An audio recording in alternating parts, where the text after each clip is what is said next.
மாமியார் மருமகள் உறவு எப்படி இருக்கும் அப்படிங்கிற ஒரு கேள்வி தான் எல்லாருக்குமே இருக்குது. இன்றைக்கி திருமணம் பார்க்குறாங்க அப்படின்னா அந்த பொண்ணுடைய ஜாதகத்தில் மாமியார் எப்படி இருப்பாங்க அப்படிங்கிற ஒரு கேள்வி பெற்றோர்கள் முதன்மையாக வைக்கிறாங்க.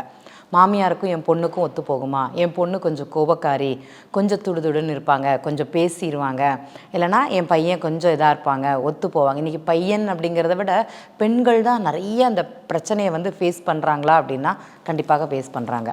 இதை நம்ம இந்த தனுசு லக்னம் போகும்போது பார்த்திங்கன்னா இந்த மாமியார் மருமகள் உறவு பிரச்சனை வருமானா கண்டிப்பாக வரும். அவங்க ஜாதகத்தில் கிரகங்கள் எங்கே இருக்குன்னு தெரியாது, இருந்தாலுமே அந்த பிரச்சனைகளை கொடுக்குமா அப்படின்னா கண்டிப்பாக கொடுக்கும். ஏன்னா அந்த தனுசு லக்னம் போகும்போது இந்த 2 தாயார்கள் அப்படிங்கிறது ஒரே கிரகமாக வரும்.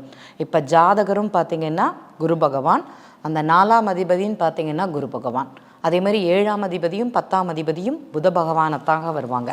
அப்போ இந்த 2 குழந்தையிலுமே எப்படி இருப்பாங்கன்னா தாயார் அம்மா குழந்தைன்னு சொல்லுவாங்களே தெரியுமா, அப்படி இருக்கும்போது அந்த இருவருக்குள்ளேயுமே இந்த கணவன் மனைவிக்குள்ளேயுமே பிரச்சனையை கொடுக்குமானா கண்டிப்பாக பிரச்சனை அப்படிங்கிறது இருக்கும். என்னென்னா நம்ம ஒன்று செய்யறதுக்கு முன்னாடி அம்மாட்ட கேட்டுட்டு செய்யலாங்கிற தன்மை இந்த குழந்தைகளுக்கு இந்த காலகட்டங்களில் அதிகமாகவே இருக்கும்.